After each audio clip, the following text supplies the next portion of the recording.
Okay. And here we are. We have 13 people watching so far.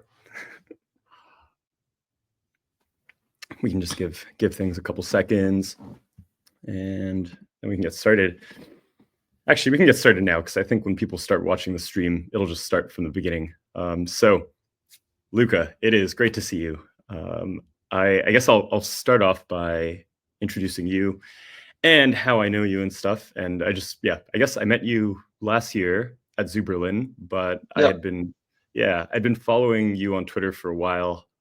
And I, even before meeting you, had learned a lot from your content and your commentary on rollups and scaling and zk and all sorts of very interesting topics that we care a lot about.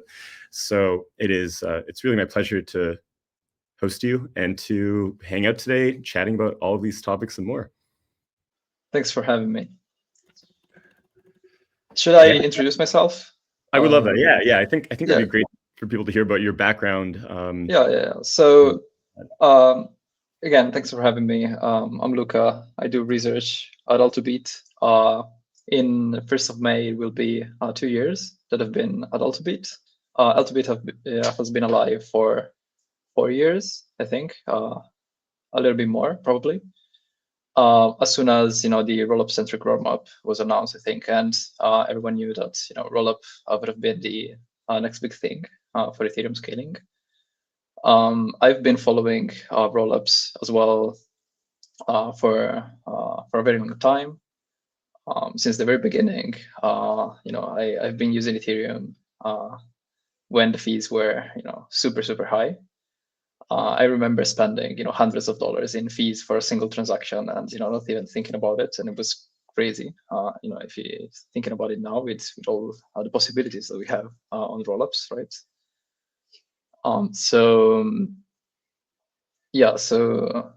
It's 2 years that I've been at L2BEAT. I mainly focus in assessing all these projects. I've read the code of all the L2s multiple times because it's not enough to do it once. These projects upgrade also very often. They change their code. So every time something changes, we need to redo the assessment, the security assessment.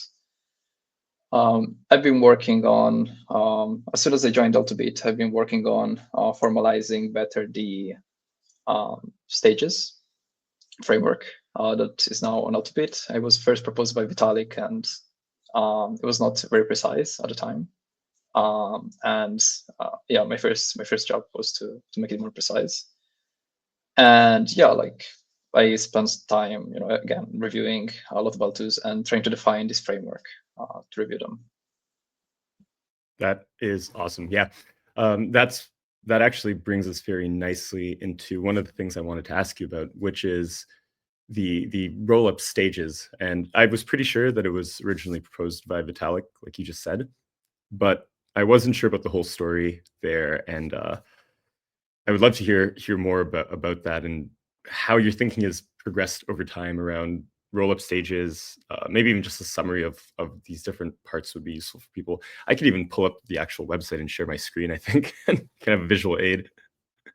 So it was proposed first by Vitalik, but if you the main goal of the stages framework is to trying to have a very simple way to explain to people, to end users, or whoever is interested about how decentralized the project is. Because eventually we want these projects to be very decentralized, to be eventually as decentralized as Ethereum, so as permissionless as Ethereum. But the technology is new, or it was new in a way. It still is in some parts, but we expect that with time this project is decentralized, and we wanted to have this number, like a very simple number, to express this. It is divided into 3 stages: 0, 1, 2, where 0 means you're totally centralized, you're totally controlled by some multisigs. If these multisigs misbehave, your funds can be compromised. And stage 2 is you're very decentralized. It's not like as decentralized as Ethereum, because there are some rooms, for example, for upgrades. Like you're using smart contract, you need to, if you want to, for example, being EVM equivalent and Ethereum upgrades, you also need to upgrade the contract. So even in stage 2, some form of governance is allowed. And stage 1 is supposed to be something in between, right? And defining the something in between is very complicated. It's very difficult because it has to be meaningful.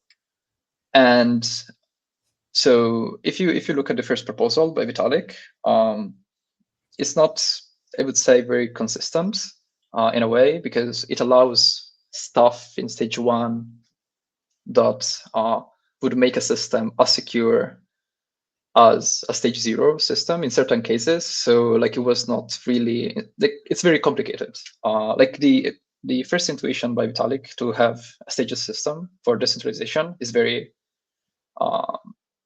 nice. I think it's a very nice intuition. But then, it takes time to actually make it precise, and it's very complicated. We spent, almost 2 years on this, because I've been working on this for almost 2 years, and we kind of need to tweak it every now and then, because we try to define objective measures or objective criterias. But it happens that sometimes these criterias are technically satisfied, let's say for stage 1, but like intuitively you can feel that there are some problems. Like it shouldn't be stage 1. So it means that there is something wrong in the criteria that we define. So we need to tweak them again. So it is complicated. It's very complicated. Well, yeah. And I mean, like, I've been personally digging deeper into rollups and rollup architecture recently. And I can definitely attest to the fact that it is pretty complicated. Like the deeper you go, the more confusing it seems that it becomes. And I am curious if just advances in the technology have affected how you have been defining the stages over the last couple of years, or has it just been realizing different aspects of the designs that people are using? Like, do you think there have been new innovations that have affected how you approach grading these, or? So one thing, for example, that we don't do right now to assess the stages framework, that is something that we will start to do, is assessing the proof system, like closely, right? So proof systems are very, very complicated. And a lot of the limitations of a system depend on the limitation of the proof system. For example, a lot of zkEVMs cannot prove every transaction, because in principle, if you're a rollup and there is someone submitting an invalid transaction, you simply treat it as a no-op. You don't need to prove, invalid execution. You notice that it's wrong for some reason. Maybe it's over the gas limit. Maybe it's not formatted correctly. Maybe it's trying to use an opcode that doesn't exist. You should treat it as a no-op. And for this reason, most of these systems do not allow forced transactions, because if there is a user that forces one of these transactions that they cannot prove, the system would be frozen, right? So in principle, you should be able to prove everything. zkVMs, most of the zkVMs cannot, because of limitation of how the circuits work, the proof system, and it's very complicated. One example is Linea. Another example is Scroll. They have a Polygon. zkVM also has the same issues. So the proof system really limits what you can do. But also, and one innovation that we've been seeing in that regard is a lot of people are moving to zkVMs compared to zkEVMs. For example, Scroll is moving to this OpenVM, which will use RISC-V, so something similar to SP1 or RISC-0, right? zkSync has been doing this for a long time with the ERA-VM. And in general, we've been seeing these like projects moving towards using small VMs, and this enables a lot of, it enables, for example, having forced transactions, right? And this changes a little bit the way that we also approach the stages framework, because the way that we need to design the stages framework is based on what's realistic to implement. Like, it's unrealistic for us to define the stages framework around requirements that are not possible to meet, right? Even if we want to have, our, end goal is to have, perfect systems that are, fast super fast settlement or whatever. Realistically, there can be limitations, and we still need to have something that is useful in terms of assessing decentralization milestones, right? So what we do is that if we see that something is very complicated for someone to do, we kind of lower the requirements, right? Like we cannot do something that is that would put everyone to stage 0, right? And we kind of been doing this in a way.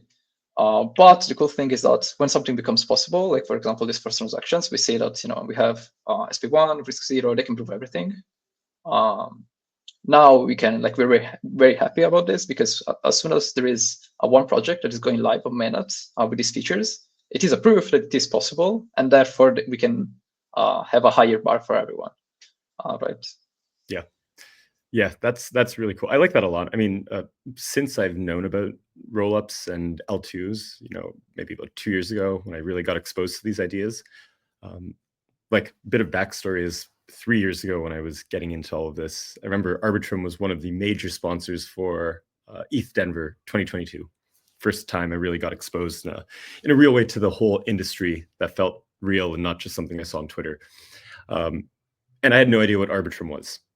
I had no idea what an L2 was. I just saw their name everywhere. I think I had to download or add the network on MetaMask to get some free tokens to be able to get some free food from a food truck.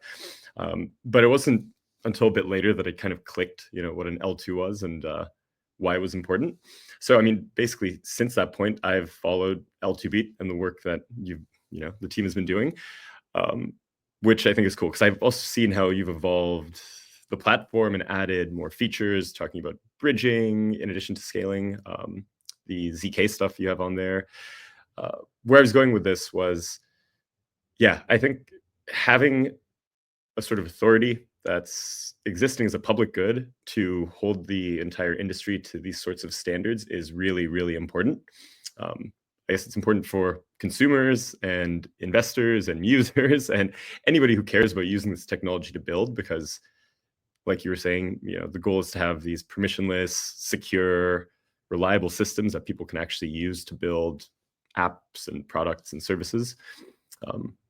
So yeah, and I know recently you also, I saw this update where you've created an other category where projects don't meet some requirements within some amount of time, they're going to get relegated to this, like, you're not even a rollup category. Yeah, that's exactly what I was saying, right? Like with time, we've seen some projects progressing. We see some other projects not progressing because either, so like the initial idea about rollups was that we need rollups for scaling. The thing is, you can create a rollup that is not intended for scaling. You can create, your own blockchain with some features. You might want it to be centralized because, maybe you have a different objective or whatever, right? So not all rollups are built for scaling and to be decentralized, and that's fair, to be honest. The thing is that we as L2BEAT, I think our main objective is to focus on scaling solutions for Ethereum.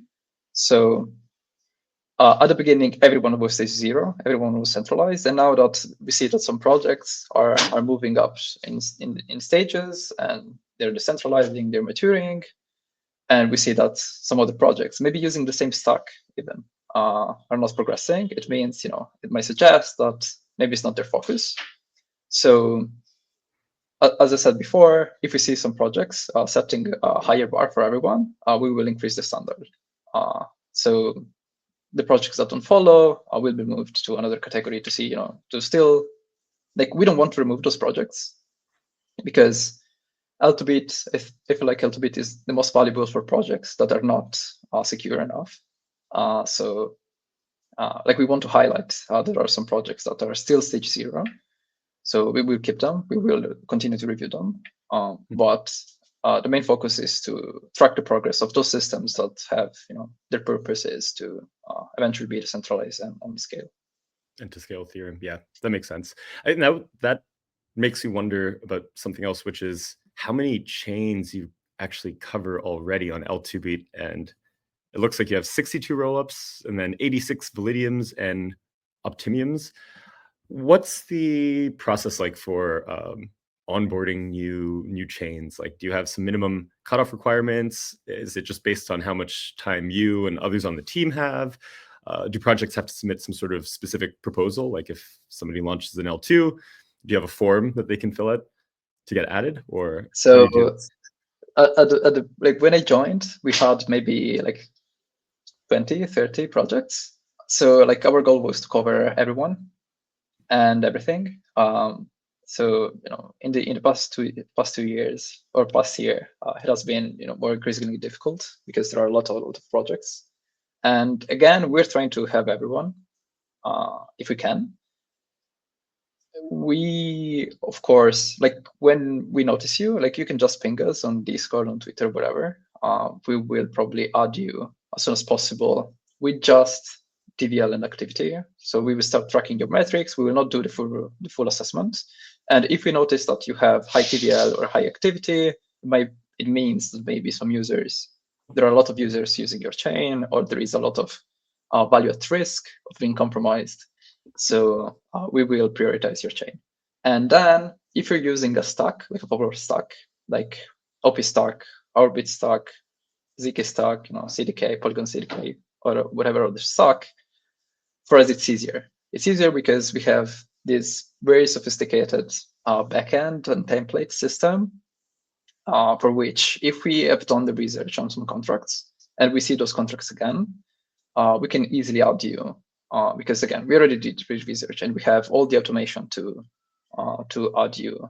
So if there is a new OP stack and it's a standard OP stack without any modification, we can add you in 10 minutes, for example.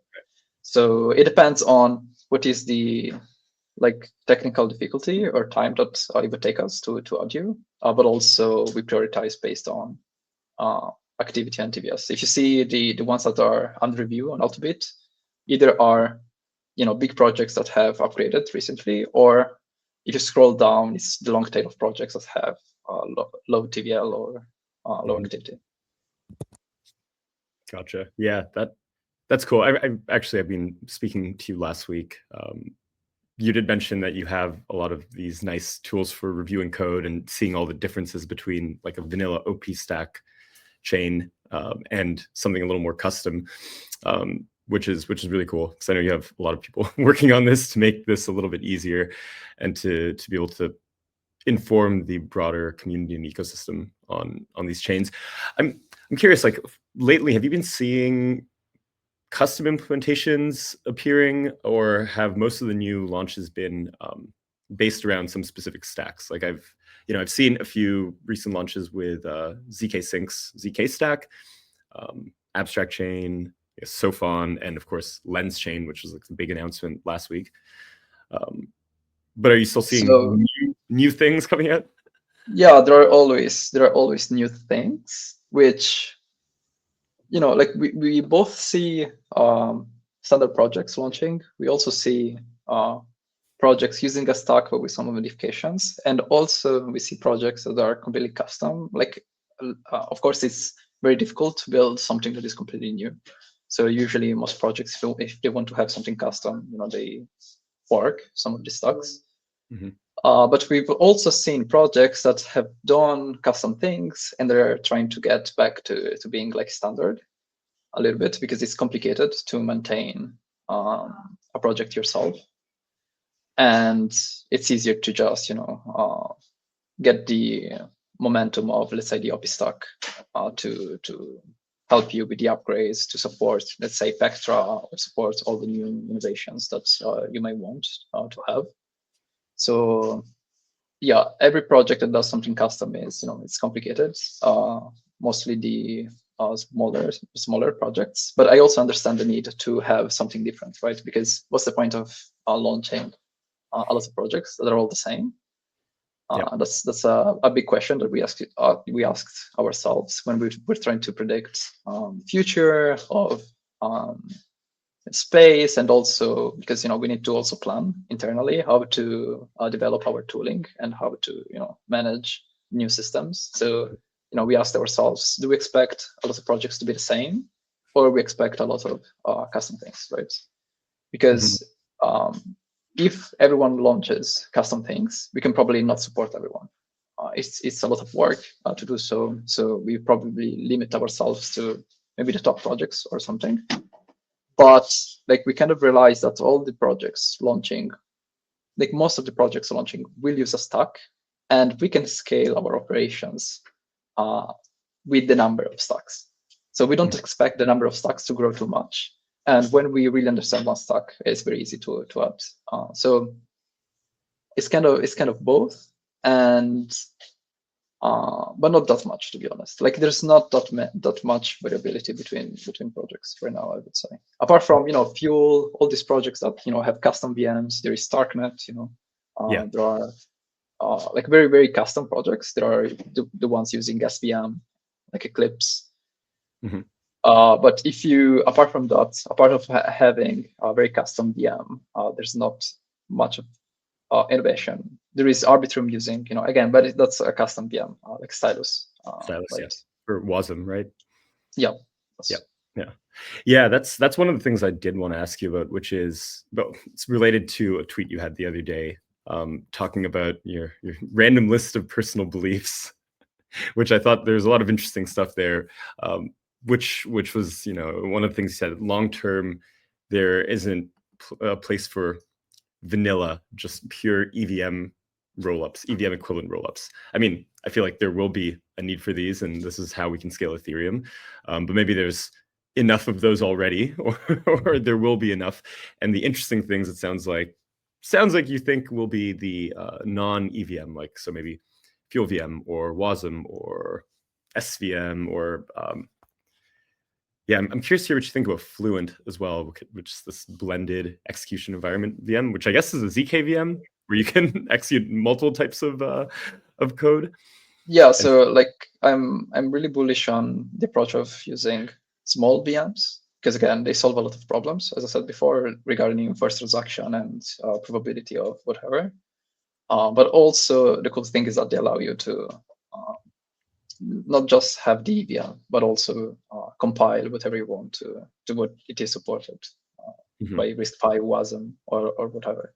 Yeah. So I think it's a very nice approach. I've heard opinions of people saying that this might also make sense for L1 directly, because the Ethereum Foundation is also working a lot to, for example, formally verifying RISC-V zkVMs, because it appears that if Ethereum wants to snarkify or starkify itself, or move to zk directly on L1, we'll probably use RISC-V VMs.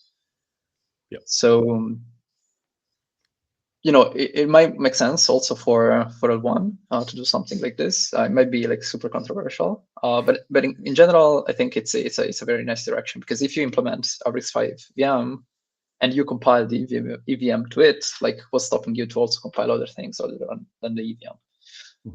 In any case, in general, what I meant, but by that tweet that maybe was not so random,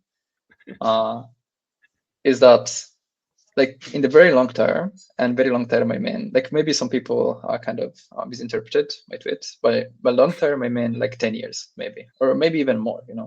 Like what I'm saying is eventually all the improvements that you can get from rollups, you can enshrine them. You can get them natively on L1. Like we have, like the advantage that you get from a zk rollup, for example, is the fact that they use zk for compressing computation, and the fact that they use blobs. So you can shard blobs, you can shard computation, you can have this very nice asymmetry that zk gives you regarding verification. But nothing is stopping us from also having those on L1. Like why isn't L1 using blobs for transaction data? Like they could use blobs, and blobs right now are only used by rollups. And the reason why this is the case is that if you want to use blobs, the only way to use blobs is if you use zk as well. So you need zk, but like if you have zk, you can also use blobs. So there's nothing stopping Ethereum itself, L1, I think, to get the same scalability levels as what is possible with rollups eventually. The way that I see rollups is a medium-term solution, because it's very complicated to choose, for example, one proof system to use on one, or maybe the tech is not mature enough. So I see Rollups as a medium-term solution to experiment, to outsource the development of the tech, and then eventually, when this is all mature enough, we can maybe get it on L1 directly as well. And then, if you have L1 that is scalable enough as a zk rollup, or even multiple zk rollups, because you can also, if you imagine, if you say not all the activity can fit into a rollup, so we need multiple rollups, this form of sharding can also be natively implemented at L1, I feel like, right? So now if L1 is super scalable, it can scale with a number of provers or whatever, and it can scale with a number of sampling nodes with iterable sampling. All that there is left is for non-EVM rollups to exist. Because if you're just a purely scale, so by non-EVM, I mean, what I meant in the post was vanilla rollup for me is your equivalent to L1. So there is no modification in terms of the precompiles that you have. It's not just specifically about EVM. That's not what I meant. By vanilla rollup, I mean something that is completely equivalent to L1. Yep. So something that Scroll is trying to do, Linear is trying to do, Polygon zkVM. There are these systems that are trying to be exactly the same as L1. If you start to modify your stack because you want to have, I don't know, enshrined smart wallets of some kinds, or you want to have some gating or some permission stuff of sorts, you're not vanilla anymore. And if you do so, I think it makes sense for you to be a rollup. I think those rollups make sense to exist because they're not supported by L1 directly. So it makes sense for customization to exist as a rollup even long term, just because L1 doesn't have the set of features. But if you want to be the same as L1 eventually will be scalable. It will be scalable enough. That's why I was saying, the only space that I see for rollups is eventually, 10 years from now, 15 years from now, is if they're custom in some way. And this is also, by the way, what the Ethereum Foundation has been saying a little bit. If you see, there was this call with Justin Drake and a lot of projects that were together to promote both native rollups and base rollups. There was this very big call with a lot of people, and a lot of people, want to become native rollups eventually. A lot of projects. But the thing is that if we have native rollups, we don't need all these projects developing their own proof system. Mm-hmm. So now the narrative is, if you want to continue existing, developing, your tech stack, your fraud proofs, whatever, it makes sense for you to add customization, and we want to support that customization. So we want to promote having these custom rollups. But again, this is a very different narrative compared to what we've been saying at the beginning of the rollup-centric roadmap, as in we need rollups, Ethereum equivalent rollups to scale Ethereum, right? Yeah. I don't think this is the end goal, the long-term goal. That's an interesting perspective. I think this clarifies your post a lot as well, because I agree. Some people seem to not fully understand what you meant by that. But this kind of made me think that really the whole roll-up scaling, horizontal scaling roadmap, it is, I mean, it's always kind of been the same idea of sharding, right? Just done in a way that wasn't sort of centrally planned from the L1, but allowed many different teams to create these different shards that inherit security from Ethereum, and over time, can become more interoperable and enshrined in a sense. That's what I mean by outsourcing. Right? Outsourcing the development of the different shards, which is we probably couldn't design sharding with zk when sharding was 5 years ago. 5 years ago, right? So it's very nice that, and developing zk is very, very complicated, but it has been developing much faster than expected, in my opinion, because of this reason. So I think the rollup central roadmap was the right decision. We wouldn't been at this stage with all the zk tech, new proof systems, and whatever. All the improvements that we have if we didn't do this. So I think everything that we've been done is mostly the correct approach. Yeah, it's cool. Like, it's brought this problem to the market and created incentives for people to solve this and innovate and to create these technologies, all while maintaining Ethereum's core values. And yeah, and one thing that also I don't want people to misinterpret is that I don't think that like EVM equivalent rollups are that by any means, because like being a short medium term solution is super important. Like there is a lot of value in being a short term solution or a medium term solution. Like imagine Ethereum without rollups today, or like the past 2 years without rollups. Like Ethereum L1 supports maximum 20 TPS maybe. So it would have been really, really bad for everyone. So like what I want to say is that it's very important for this medium-term solution to exist. Like if Ethereum starts to become really scalable in 10 years, like we want these rollups to continue to exist for the next 10 years, and we want them to mature, and we want them to become stage 2 and really decentralized. So yeah, and I think something you basically mentioned, but I want to maybe bring up more explicitly, is that the rollups are acting kind of as like a testing ground for new features for the L1, right? So I mean, even if Ethereum scales to the scale that is needed, where like rollups wouldn't be needed, so to speak, which I don't think will happen, but the rollup still could play a very important role in testing out new features and being a sort of testing ground for improvements to the L1. Like RIPs, I've heard this idea of these rollup improvement proposals being a nice way to test things like account abstraction before it gets fully developed for the L1 in a sort of lower risk way. I mean, we have testnets, of course, but you can see it in production on a rollup more easily even then. Would you agree with that? I mean, yeah, I mean, I think that's true in the sense that there has been some IRIP that has been implemented on L2 before L1. Maybe one. I don't know if two, but I don't know if more than one. But I think it was expected a bit more of this in the past. Like we were expecting more to see more innovation on the rollup side, but I mean, there is some innovation, right?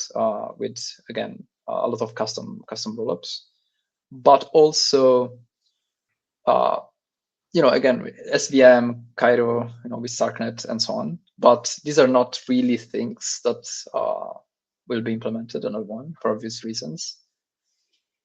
And most projects, from my perspective, most projects are trying to just follow L1 because there is a cost in trying to move away from the L1. Like you might need custom tooling, and it's just easier to get the network effects on L1. Like it is a very clear selling point in a way. Like if L1 does something, everyone will implement it, and everyone will build tooling or whatever to support that thing. So it's kind of easy, and it's very easy also to, like, if you do something custom, it's also very easy to get technical depth. Like it's very hard to implement something and then like experiment and decide that this is not needed anymore and you need to remove it. It's something that's very complicated. So I think that's why we didn't see this too much. Again, this is happening in some form, but I think people were expecting more. They're expecting more in the past. Yeah. Interesting. Yeah, I mean, so with the L1 benefiting from L2s for scaling in a lot of different ways, there's been a lot of conversation around value accrual to ETH and the L1 itself, and L2s being parasitic to the L1. But this conversation we're having is almost giving me a different perspective where, like, the L1, it gets a lot from the L2s existing, right? Like, because of L2s in the long run, the L1 has a greater chance of success. Do you feel like the L1 or the EF, or however you want to frame this, could be doing more to support rollups? Are they doing enough to support rollups? Are they doing too much, maybe? I mean, obviously, this is a complicated question with no clear answer, but so I don't like the term Ethereum Alliance, and I've seen myself using it a couple of times, but with a very different meaning. If a lot of people are using it to mean, value accrual to Ether, the token or whatever, what I mean is usually is aligned with the values. So the values of decentralization, censorship resistance. So when I say, for example, a lot of projects on L2BEAT will move to others because they're not Ethereum aligned, what I mean is their purpose is not to scale Ethereum. They don't want to be as decentralized as Ethereum. They don't want to be a censorship resistance or whatever because they have a different purpose, and that's fine. So that's usually what I mean by Ethereum aligned. To be Ether aligned, it's I guess a different thing. I think accruing value to the token is important, but for a very specific reason. It's because in proof of stake, for example, security comes from the stake that you can slash. And this is, holds on a lot of projects. Like you want to have the token to be valuable because you want to have a lot of economic security. It's not, too much about, getting your bugs pumped, right? Yeah. So it's also about security. So I think it's important to discuss how Ether the token can accrue value for this specific reason. If Ether goes down, we lose economic security.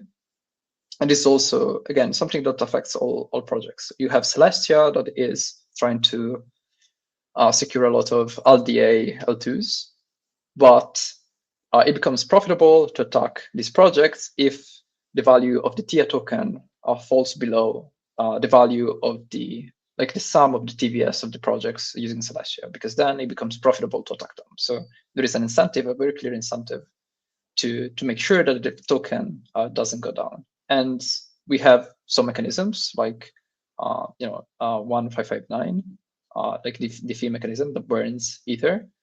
That is a very nice way to make sure that we don't inflate the supply too much, and so that the token value doesn't go down too much.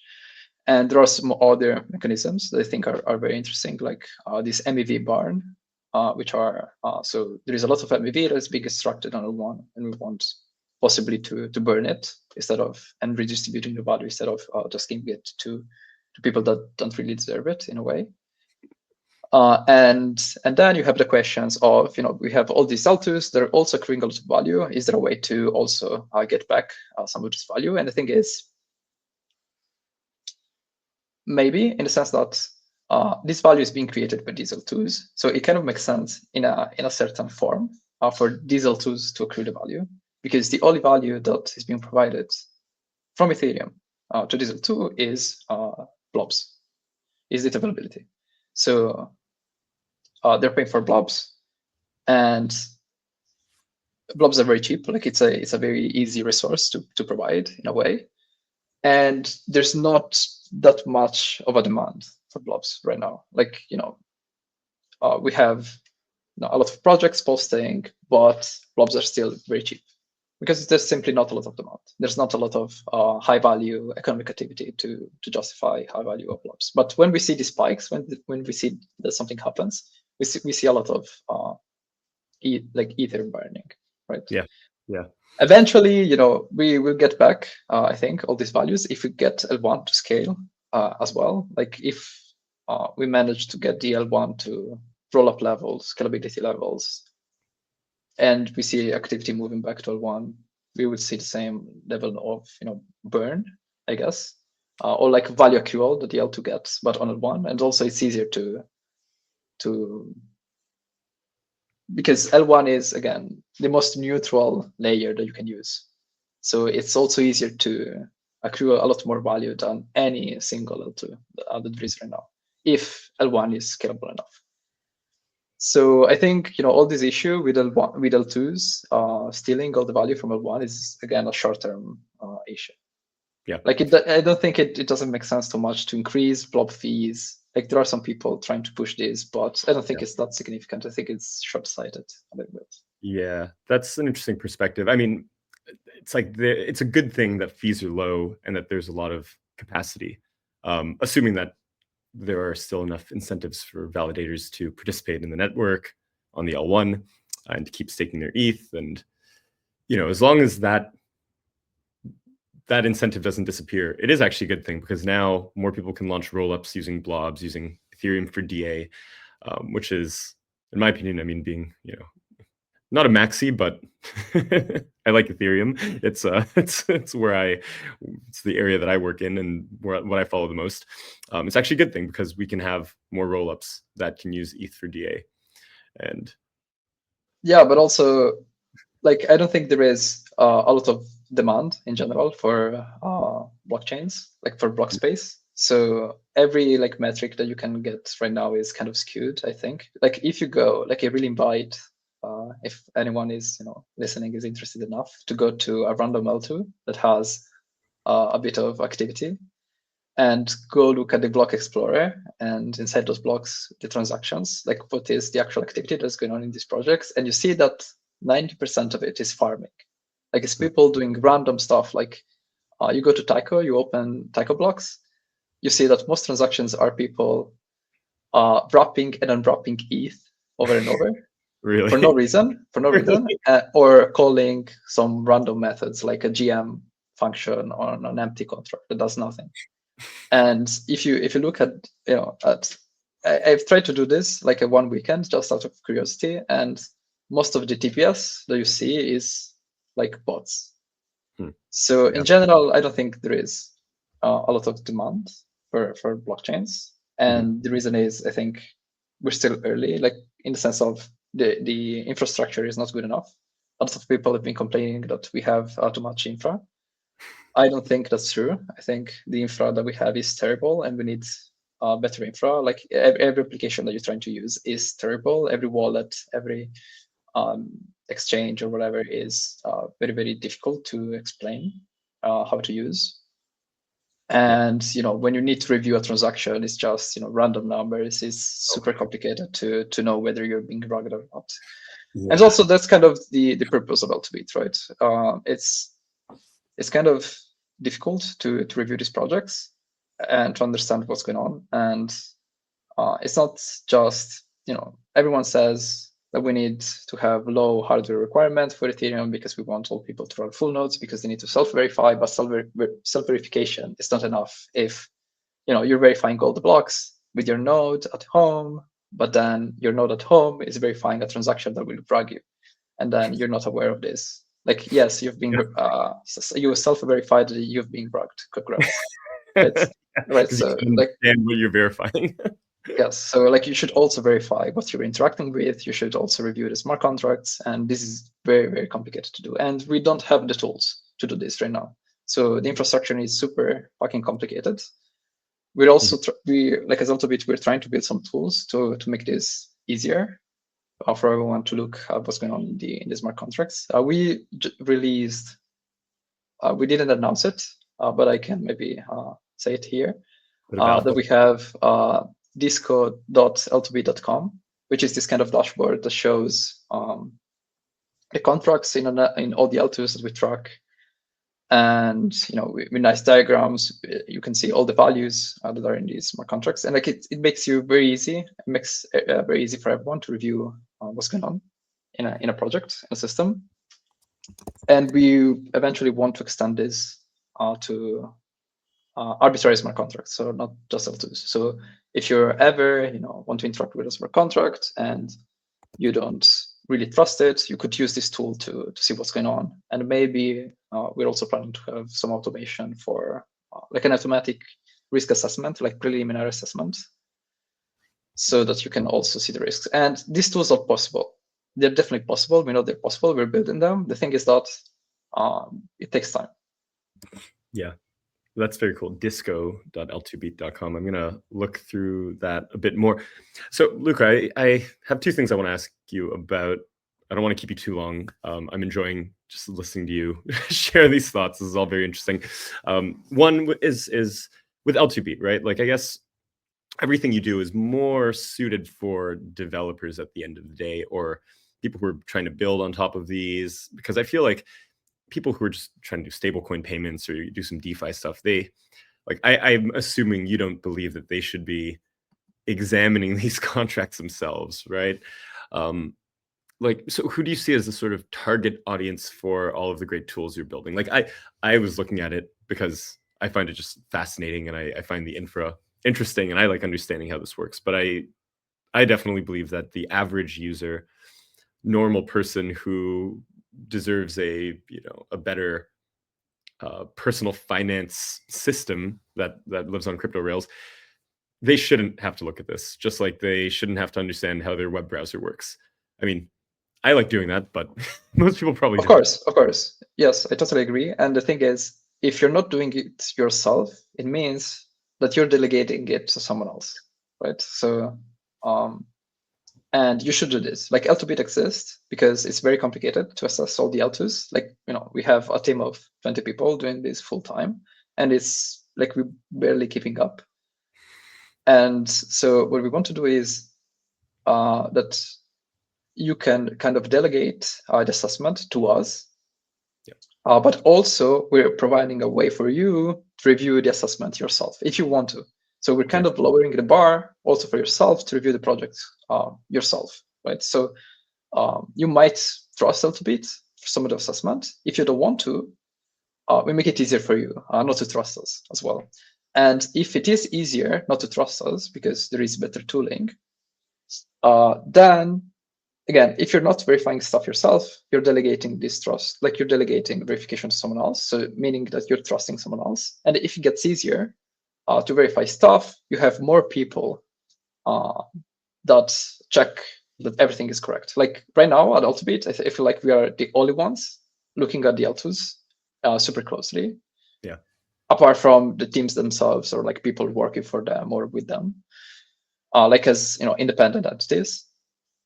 I think we are the only ones. And if we make it easier for everyone to do this, you will have more people so that you don't need to trust L2BEAT, because that's also a problem. I kind of feel uncomfortable people trusting L2BEAT assessments because it's a lot of pressure. Yeah, right? totally. A lot of responsibility. But yeah, so like it will be for more technical people. But if you have more technical people that can review the assessment, then everyone can decide who to trust. You don't need necessarily to trust L2BEAT. You could have like an L2BEAT, I wouldn't say competitor, but like something similar to L2BEAT that maybe does the same thing using our tooling or some other tooling. So you can maybe cross-reference the assessments of multiple entities. Like the goal is the goal is to minimize trust. Maybe trusting L2BEAT is too much for someone. You will want to trust, your brother that understands blockchains, but maybe your brother doesn't have the tools. We want to provide those tools so that your brother can review itself if he wants to, and you can trust your brother, right? Something like this. Yeah. No, that makes a lot of sense. I think that's a very balanced and reasonable take. And yeah, the pressure and the sort of responsibility, I've never really thought about that, but maintaining something that is such an important resource for a lot of people in an area where, these technical properties have pretty major financial implications. Well, yeah, it's like, it's a lot. Cool. So I want to close off. I want to ask you about based rollups and just your takes on it. It's something that we've been talking about, and with the rollup as a service, zk rollup stack that we're going to be doing, it'll eventually be based rollups. I have some opinions on this, and I'm curious to hear yours, because some people don't. Some people do like them. Luca's take on based rollups. So my take is, like, when I say just EVM equivalent or just L1 equivalent, I mean like based rollups, most likely, because like if you have a centralized sequencer, you can have you have more freedom to do certain stuff. For example, there is Uniswap or Unichain specifically that they want to have some custom derivation function, or they want to have some custom ordering of blocks. Another example is WordChain. They want to prioritize addresses that have a verified word ID in a block. So the top of the block will have user transactions that are real humans, and then you have all the bots at the end of the block so that they cannot front run you, right? So the only address that can front run you is another human. It's not a bot, right? Or a bot controlled by another human. At the very least. But still, the number of bots that can front run you is capped with the number of humans, right? Interesting. I at didn't the know very that. least. So like you have some freedom to choose your ordering or policy at the sequencer level. If you're based, you cannot do this because you delegate this to a different entity in a way. Maybe there is some room, but still it becomes more complicated. But the cool thing about based rollups is again that is the only way to allow composability, synchronous composability with L1. There is no other way, because you need to have the same entity. You need to have a shared sequencer between the L2 and L1, and the only shared sequencer that also includes L1 is L1, the L1 proposer. Yeah. So I think they very much make sense. My only worry about based rollup is that all the stuff regarding pre-confirmations, I think it's solvable. There is a lot of promising research. There are some issues right now. It's kind of complicated right now, but I'm like really confident that we will find a solution to all these problems. We will maybe get pre-confirmations for L1 directly, even for L1 blocks. So not even think about based rollups. We can have faster confirmations than L1 directly, maybe. The only thing that is worrying me is that based rollup work really, really well only if you have real-time proving. Like all the benefits, the real benefits, like composability with L1, you can get only when we have real-time proving. And I know there are some people really bullish on real-time proving. I know that Justin says we will have real-time proving at the end of the year. Yeah. But I don't know. Like I hope so. I hope I'm wrong. But like I feel like this is a very big assumption. A lot of projects are trying to use TEs with real-time proving. So based rollups with TEs. Yeah. Which makes sense in a way. But for example, we don't consider a TE as a proof system for our assessment. Like you cannot be stage 1 with a TE alone. Yeah. You're not willing to allow that trust assumption to satisfy the stage 1 requirements in your. No, it's and the rationale is very simple, because if you're using, let's say, Intel SGX, you're trusting Intel, not Ragu. And what's the difference between trusting Intel or trusting OP Labs? Because you could have a OP stack that is completely centralized and controlled by OP Labs, but then if your security assumption, boils down to trusting one entity, there is no difference between trusting OP Labs or Intel, apart from subjective opinions. Right? You could say, Intel is more trust. You can put more trust in Intel than OP Labs, but I don't think that's. It could be that some people really don't like Intel and like OP Labs more.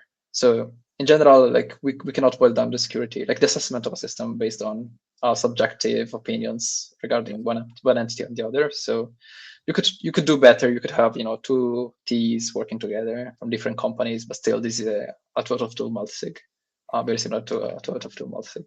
In any case, I think most of the potential from based rollups will be unlocked with real-time proving, and I'm not sure where this will come. I hope those optimistic people are right, but until then, it will be like there will be a lot of friction. Yeah, but I guess long term, do you think that it can solve a lot of the user experience issues, interop issues, and make them more attractive to build applications and services? Yes. Like eventually, if it works, if we can get real-time proving, and if we can get composability with L1, this is like a major advantage that all the other projects cannot have. They can be composable between each other. Like you can have the superchain, and all the chains in the superchain will be composable with each other. You can have the elastic chain, AG layer, or whatever, but you cannot compose with one. The only way to compose with one is with based rollups. So they have a very big advantage. Yeah. You are composable with one, and you're composable with all the other based rollups as well. So like this is super powerful. Yeah, it's super powerful. But again, like we need to wait for real-time proving. Yep. Cool. Thank you for that. I knew some of your opinions there. I think I asked you about this in Denver a little bit, but it's good to hear the reminders. Anyway, Luca, this has been fun. I have so much to think about, and I really appreciate you coming on to share your knowledge and drop some truth bombs and tell people about L2BEAT and all the stuff you guys are doing. Like I said, I'm very happy that teams like you exist to actually hold the industry to a standard, and it's good stuff. Thank you so much. Do you have any things you want to plug before we wrap up, or calls to action? I mean, obviously, anyone watching, follow Luca donnoh_eth on Twitter. But I'm super bullish on everything we're doing. So like, don't worry. Like, we're gonna make it. I'm sure of this. Like the amount of good people that we have is insane, and the stuff that we're building is super important. So I'm not worried. Yep, that's great to hear. I feel the same way. I wouldn't be working in this industry if I felt differently. So okay, well, with that, thank you everyone for tuning in. If you're watching this on YouTube, we do these on Wednesdays normally as a live stream on X. If you have ideas for guests or topics you'd like to hear about, feel free to, just let us know. Telegram, Discord, Twitter, wherever you want to contact the team. And yeah, we'll see you next time. Luca, thank you again.